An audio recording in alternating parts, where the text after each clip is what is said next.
everyone, this is Zebo and welcome to today's Who to Pull video. So in today's Dark Unit banner review, we are going to give a point system to the different heroes. So this will be the format for the Who to Pull series moving forward, because this will give players a better understanding of how the unit works out, right? Newer players will be able to have a bigger picture on how this unit will work in the various game modes. But I'm not going to cover everything because there's just so many different game modes. The 6 main game modes that I'm going to talk about is Arena, 3v3, which is your team deathmatch, Colosseum, Co-op, Expedition, as well as Raid. So these 6 game modes are the main focus for my point system, because they're the game modes that gives you gem as a form of rewards. So you want to do your best for these game modes to get the best rewards from Guardian Tales on a weekly basis. So if there's a unit that's specifically really good in other game modes, such as maybe Beth in Tower Horizon or Mia in Tower Horizon, I'll also talk about them separately, but they will not be included in the point system. So the point system for the various game modes are rated from 1 to 5, 1 being the worst and 5 being the best. So in general, my opinion is skewed towards units which have better versatility, being able to be used in a lot of different situations. Even though some units might be really good, right, but they're only locked into specific team setups or specific situations, so that makes them less attractive in terms of the point system for my list. So that is the disclaimer for today's point system, and without further ado, let us jump to the first hero in today's review, and that is none other than Contractee Croselle. So for Croselle, I'm giving her a 1 for Raid and Expedition, because her as a unit just doesn't fit well with damage boosting, doesn't fit well with having a damage buffing party buff, so she is not optimal in game modes which requires you to do as much damage in a short period of time. So you probably don't want to use her there. That's why I'm giving her a 1. And for Colosseum and Co-op, I'm giving her a 2.5, because for Colosseum, I think she's definitely usable in range teams with her shield generating ability as well as anti-tank ability, because there's a lot of tanks in Colosseum, so you can try to run her there, but she's not optimal, so I'm just giving her a passing grade. You can try to make her work in your dark teams, right, replacing Noxia, but I still think Noxia is a little stronger in that team, because Noxia has a spirit and the spirit is very annoying. Then for Co-op side, right, she's pretty decent for normal co-op, because she has an AoE ability.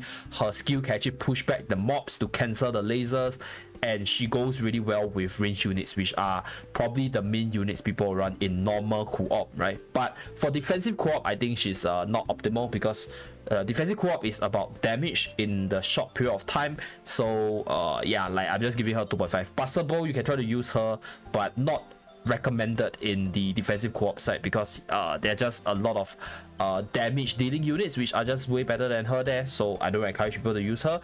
And her main strength lies in the PvP side, which is Arena and 3v3. So for Arena, I'm giving her a 4, because number 1, her abilities are only maximized if you're fighting a tank. She's very strong against Arena, but at the same time, she also has her weakness against a lot of the light units like Carol, Eugene, which is super mobile and decently strong now, kind of counter her, and even FP can win her even though FP is a tank. And another thing about her is that like if you're not facing a tank, right, she's not maximized in terms of abilities. Yes, she does have really powerful 1v1 prowess, but there are a lot of other units that can do the same thing as well. So that's why I'm not giving her a 5 there, but still a very strong Arena unit, just off the fact that she beats one of the most prominent unit, which is Arena, running around. So that's that. And for 3v3, because there's a lot of tanks, right? Triple tank is one of the meta teams. A lot of people are playing triple tank, so her abilities is gonna be like maximized in that game mode a lot of times, and that's why she's receiving a 4.5.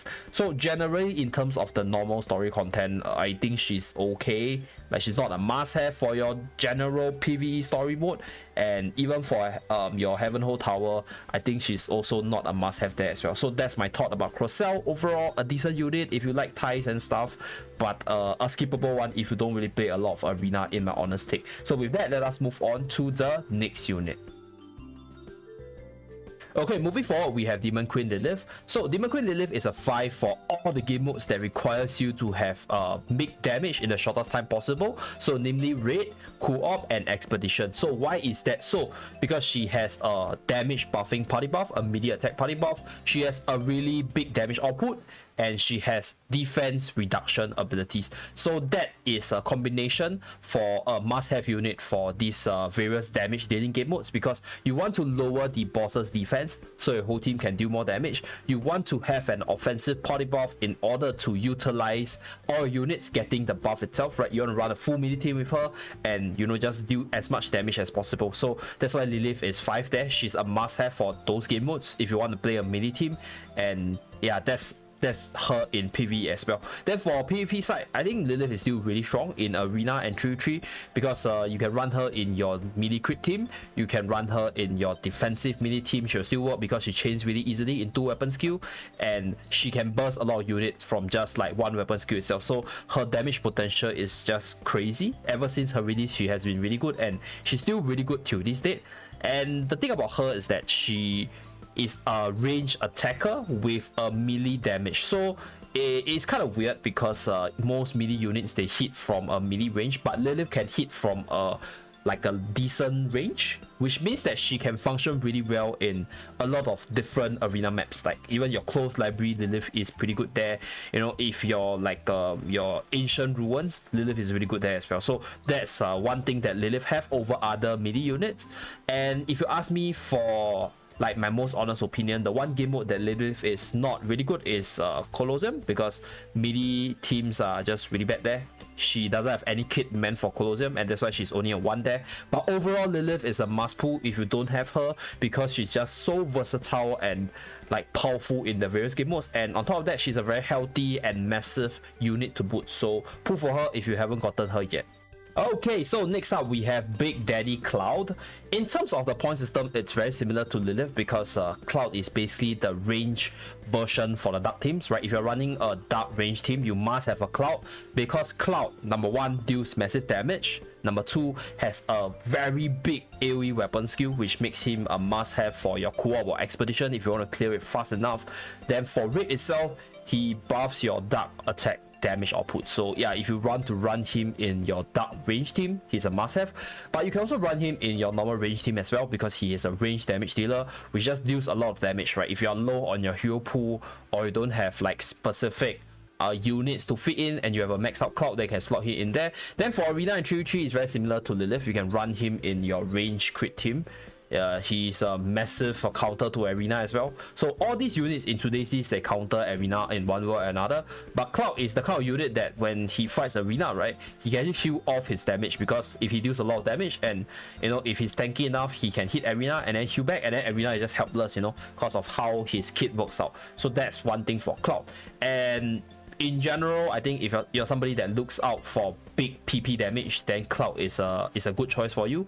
And for Colosseum side, he's a lot better compared to Lilith, because he's a range unit, so you can put him in any range team setup if you don't have the hero pool, and you can run him in your mono dark range team for Colosseum and it will still work there, because yeah, the damage output that he deals is just insane, and he's a very decent unit to buff all your dark units in that range team as well. So that's for Cloud. Generally, go for him if you like husbandos, if you like range teams. Go for Lilith if you like waifus and melee teams. Now, next unit is Arabelle. So for Arabelle, I think Arabelle could be a lot higher if she was not just a dark damage buff, because this limits her potential to just dark teams, right? You can't run her with Camille and have Camille benefit from her party buff. You can't run her with Bianca and have Bianca benefit from her party buff. So that is one limiting factor when I consider her, like in terms of the point system. So in terms of Arena, she's 3 because she's really good in mono dark teams, right? She can run around, annoy you, chain really easily, and deal massive damage. And her weapon skill has this rebound ability, which can be a bit tricky if you don't know how to deal against it. It's also really good in 3v3, so that's why she's a 4 there.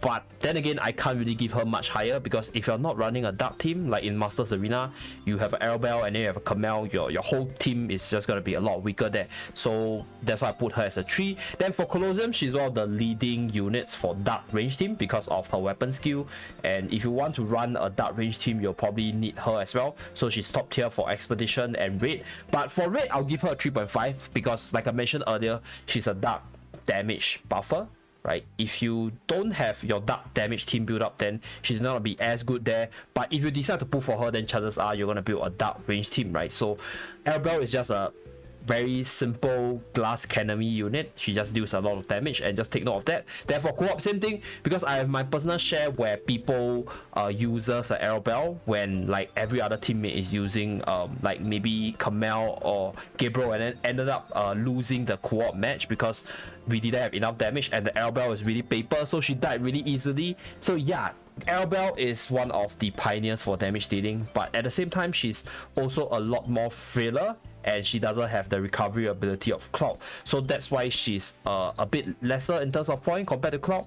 But then again, if you want a dark damage dealer that can hit many targets at the same time, right, other than Cloud, Arabelle is also an amazing option for you. Okie dokie. So for Beth is really good for PvE stuff and a must-have if you want to clear higher stages in Heavenhold, because you need her damage reduction and damage boost when she's fighting multiple enemies' ability to survive through the high damage and clear through the big waves of mobs in Heavenhold itself. But in terms of PvP, I think she's power crap severely. You have better melee options, right? Lilith is clearly the better dark melee unit over Beth. And yeah, because of how Lilith is better than her, I'm giving her a 2, because you can try to run her and you can use her, but she's not as good as she used to be in PvP at least. But she's clearly still very favorable for raid purposes because she has a dark element down, right, which allows you to do more damage when you're putting her in your dark melee teams. And she also has a melee damage buff, which makes her good in melee teams as well. Just equip her with a different elemental sword and can slot her in most melee teams, although she's not maximized in those teams. Then for expedition and co-op, you know, like I mentioned earlier, she's just really good in fighting a lot of enemies. She like gang fights a lot, so in this kind of game modes where there's a lot of enemies all squeezed in one small space, Beth's ability is maximized, so she's gonna be good in those game modes, be it defensive co-op, be it normal co-op, be it expedition. As long as you're fighting a lot of enemies, Beth is good. Then for Colosseum, same as Lilith, melee teams are just not as good. You have your dark team variant, which is very solid in Colosseum, so you won't really want to use her there. That's why I give her a 1 in Colosseum. And the last unit in today's list is my favorite husbandry unit of all time, the cool mecha unit Ogma. So for Ogma, he has 2 exclusive weapons, and I already indicated on the point system with regards to which side she's better. So if you are talking about PvE side, the gun weapon is better, so he's going to be really good for raid, very good for expedition, very good for co-op if you're using a gun. But if you're using a sword, right, he's gonna suck in those game modes. Right, for the arena, Colosseum and 3-3 side, the most commonly used EX weapon is actually the sword, because you want to use his group defensive buff ability as well as the defense buff party buff for more defensive potential for your team. And he's really solid, especially in 3-3, because there's just so much HP and sustain going on in 3-3 that his ability to buff the team's defense and further buff it with the special ability is just insane there. Then for Colosseum, you know, you see him being used interchangeably between Ara and himself. So I personally think if you are somebody who needs a unit that provides more defense, then Ogma is the better choice, right? Ogma with the sword. Then if you're somebody who wants a defensive buff while having a bit of offensive capability, then Ara is the better option. Then for arena, he has been buffed a few times, and right now I think he's in a very solid position, very strong but not super unbalanced. And you know, he's a must-have if you're running like a range team, if you want more balance, because the buff that he can provide for your range unit is just massive. So that's one thing for him. Then if you're talking about the gun aspect, I'll give him a 5 for all, because his like defense reduction ability is very invaluable, and the amount of damage he can do, right, with his chain skill and like his normal attack and stuff is just insane. So yeah, like he's sort of revamped in a way. Like this kind of dual EX weapon is sort of able to fit into like the PvE and PvP side according to the developers, so this is why his points is a lot higher. But let's say if you only have the sword itself, right, then do take note that he's a PvP unit, right? If you have the gun itself, then he's more of a PvE unit. Don't try to use him in PvP and, you know, have him fail, because it's just not meant for those game modes. Okay, so that's pretty much it for today's Who to Put video. Do let me know what you think about the new format for this series moving forward, and let me know what else I can improve other than my mic quality, because I think my mic is going haywire and I'm looking to fix the issue as soon as possible. Thank you very much for watching. Do remember to like and subscribe in order to see more videos from the channel. I'll see you guys again in my next video. Bye guys.